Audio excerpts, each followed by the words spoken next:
नमस्कार छात्रों, मेरे YouTube चैनल में आप सबका स्वागत है।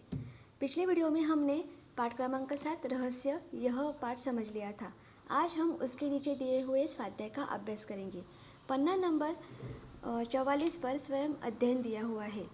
हिंदी मराठी के समानार्थी मुहावरे और कहावतें सुनो और उनका द्विभाषी लघुकोश बनाओ, जैसे कि अज्जल गगरी छलकत जाए, उथळ पाण्याला खळखळाट फार।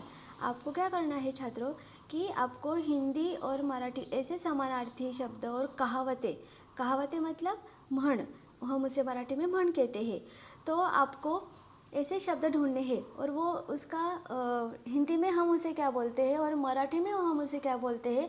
तो आपको ऐसे द्विभाषी मतलब दोन भाषा में आपको लिखना है। जैसे मैंने आपको यहाँ पर एक उदाहरण दिया है, अज्जल गगरी छलकत जाए, यह हिंदी में कहावत है आणि याचा मराठीमध्ये अर्थ आहे उथळ पाण्याला खळखळाट फार। तो आपको ऐसे एक संपूर्ण जो मुहावरे हैं कहावतें हैं वो आपको अपने हिंदी के कापी में लिखने हैं। तो आपको यह काम करना है। पन्ना नंबर 45 पर बताओ तो सही, अंधश्रद्धा निर्मूलन संबंधी स्वयं किए हुए कार्य बताओ। अंधश्रद्धा निर्मूलन मतलब हमें दिखाई दे रहा है कि अरे यह अंधश्रद्धा है, यह बिल्कुल भी अच्छा नहीं है, ये गलत है। और निर्मूलन मतलब वह अंधश्रद्धा दूर करने के लिए आपने जो कार्य किए हैं वो आपको बताने हैं। तो नीचे मुद्दे दिए हुए हैं, घर में, विद्यालय में, परिवेश में। तो आपने घर में क्या देखा है, तो आपने कुछ किया क्या, विद्यालय में यानी कि अपने पाठशाला में, और परिवेश मतलब आप जिस समाज में रहते हो वहाँ पर अगर आपको दिखाई दे रहा है कि यह अंधश्रद्धा है, यह गलत है, तो उसे दूर करने के लिए आपने कुछ कार्य किए हुए तो आपको बताने हैं।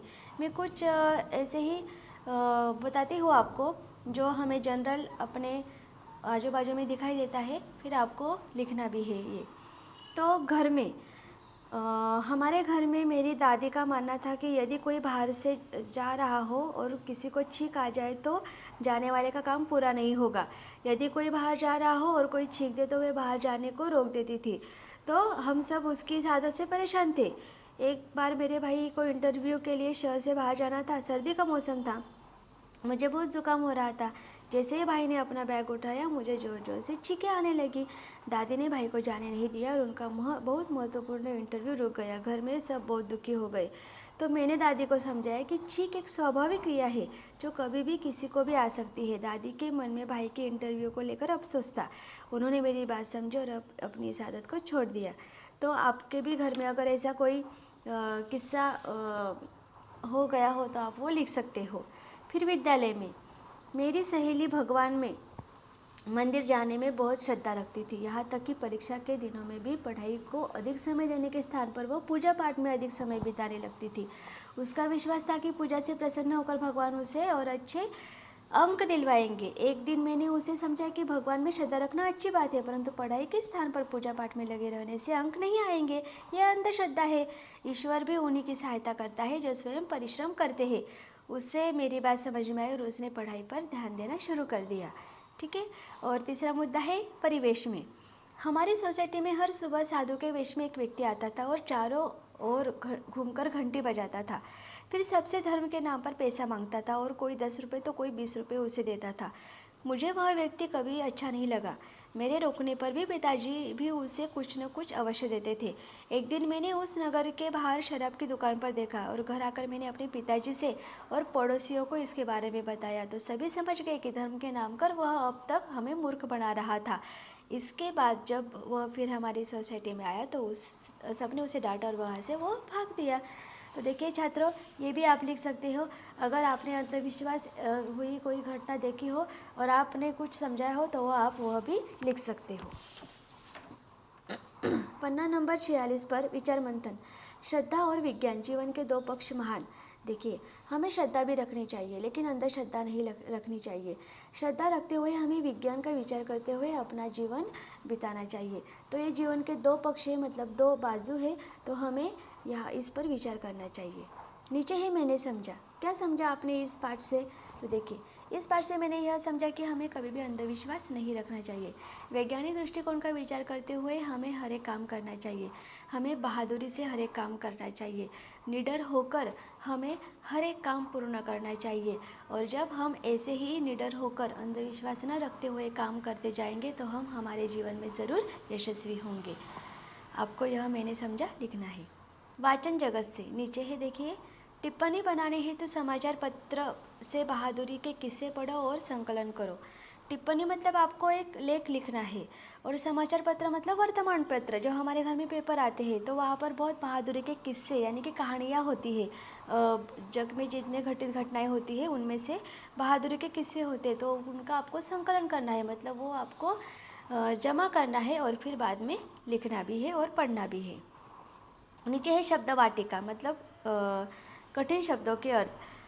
पाठ पढ़ाते समय मैंने आपको ये बताए थे, फिर भी आज हम एक बार दोहरा लेंगे। सन्नाटा का अर्थ होता है नीरव शांति।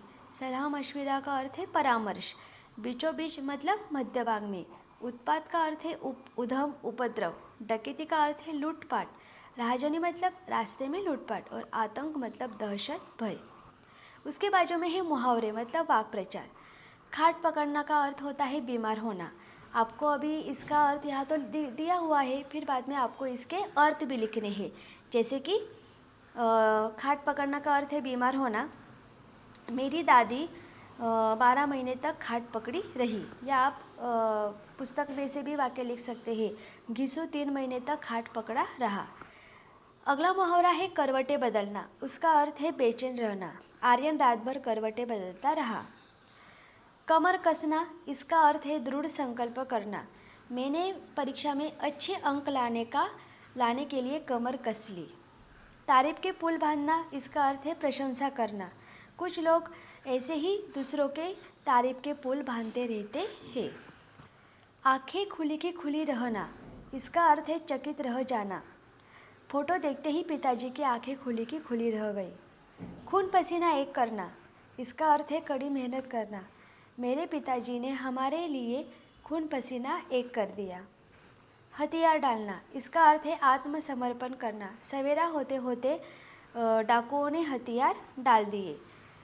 तो मैंने ये आपको वाक्य बताए हैं, आप दूसरे भी वाक्य लिख सकते हो।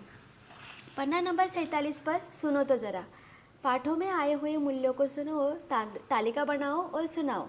जो मूल्य है, अच्छे मूल्य जो आए हुए हैं, आपको वह लिखने हैं। जैसे कि देखिए, वैज्ञानिक दृष्टिकोण, बहादुरी, वीरता पुरस्कार, तो ये अच्छे मूल्य है, तो आपको ये लिखने हैं। उसके बाजू में सदैव ध्यान में रखो, बड़ों की आज्ञा का पालन करना चाहिए। ये तो हमें पता है, हमें जो हमसे बड़े होते हैं वो हमारे अच्छे के लिए हमें बताते रहते हैं, तो हमें उन पर गुस्सा नहीं करना चाहिए, नाराज़ नहीं होना चाहिए। उनकी जो आज्ञा होती है उसका पालन करना चाहिए। हम हमेशा हमें उनकी सुननी चाहिए, तो इसीलिए हमें हमारा जो भविष्य है वो अच्छा हो सकता है। नीचे है जोड़ियाँ मिलाओ। देखिए, यहाँ पर 2 गट दिए हुए हैं, आपको उसकी जोड़ी जो योग्य जोड़ी है वो मिलानी है। फोटो की दुकान कहाँ थी, तो इसका उत्तर है नारायणपुर। भूत वूत, ये क्या होती है, कपोल कल्पना। हवेली, हवेली से कैसे आवाज़ें आ रही थी, कह कहो की आवाज़ आ रही थी। तो देखिए, ये जो जोड़ियाँ है यहाँ पर हो गई है, आपको वो भी लिखनी है। प्रश्न क्रमांक 2, आर्यन और कनिष्का द्वारा देखी हुई हवेली का वर्णन अपने शब्दों में लिखो। आर्यन और कनिष्का ने कैसी हवेली देखी थी, तो इसका आपको वर्णन लिखना है। तो देखिए, हवेली के बीचों बीच एक बड़ा कमरा था। उसका दरवाज़ा अंदर से बंद था। खिड़कियाँ नीचे से बंद थी लेकिन ऊपर से खुली थी। गैस बत्तियों की बहुत तेज रोशनी फैली हुई थी। हट्टे कट्टे, मोटे तगड़े, बड़ी बड़ी मूँछों वाले कई लोग पगड़ी बांधे बैठे थे। उनके साथ कमीज़ और पैंट पहने हुए भी कुछ लोग थे। उनकी लाल लाल आँखों से आग बरस रही थी। सबके चेहरे बड़े डरावने थे। उनके गले में कारतूसों की पीटी लटक रही थी। बंदूकें और तलवारें भी रखी थी। तो इस तरह से आप लिख सकते हो। तीसरा प्रश्न है, कनिष्का और आर्यन को वीरता पुरस्कार घोषित होने का कारण बताओ। क्या किया था उन्होंने कि उनको वीरता पुरस्कार घोषित हुआ था। तो देखिए, उन्होंने जो कार्य किया था वो आपको यहाँ पर लिखना है।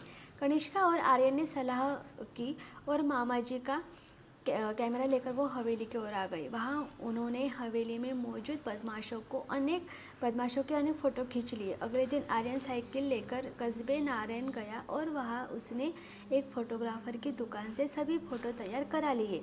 आर्यन ने सभी फ़ोटो अपने मामा जी को दिखाए। उन्होंने साथ लेकर थाने गया। थानेदार ने देखते ही कहा कि इन डाकुओं ने डाकैती राजधानी में कई वर्षों से उत्पात मचा रखा है।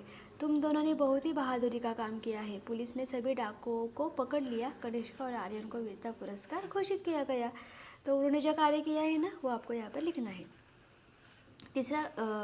चौथा प्रश्न है, इस कहानी की किसी घटना को संवाद रूप में प्रस्तुत करो। आपको क्या करना है, एक घटना लेनी है और उनका संवाद कैसे होगा। अभी संवाद लिखने के लिए हमें कैसे लिखना होता है कि उनका नाम लिखना होता है, फिर आगे वो क्या कहते हैं वो लिखना होता है।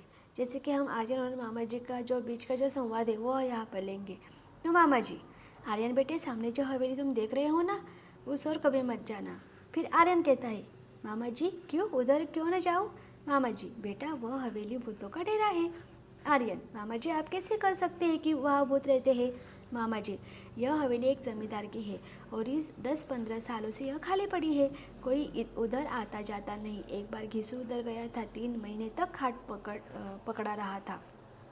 आर्यन, मामा जी आपके पास कोई कैमरा है क्या। मामा जी, हे आर्यन, मेरे पास एक अच्छा विदेशी डिजिटल कैमरा है।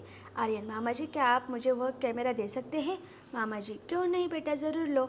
फिर आर्यन कैमरा लेकर रात के समय मामा जी की बेटी कनिष्का के साथ हवेली जाता है और वे दोनों अंदर के फ़ोटो खींच लेते हैं। अगले दिन फ़ोटो बनवा कर मामा जी को दिखाते हैं। आर्यन, मामा जी देखिए, यह है हवेली में रहने वाले भूत। लोगों को डराने के लिए इन लोगों ने भूत की अफवाह फैलाई है। अब आप मेरे साथ थाने चलिए। दोनों थाने जाते हैं। थानेदार हवेली पर छापा मारकर डाकुओं को पकड़ लेता है। तो जो संवाद हुआ है आर्यन और मामा के बीच, वो आपको इस ऐसे संवाद के रूप में लिख लेना है। देखिए छात्रों, हर एक प्रश्न का मैंने आपको यहाँ पर उत्तर बताया है और दिखाया भी है।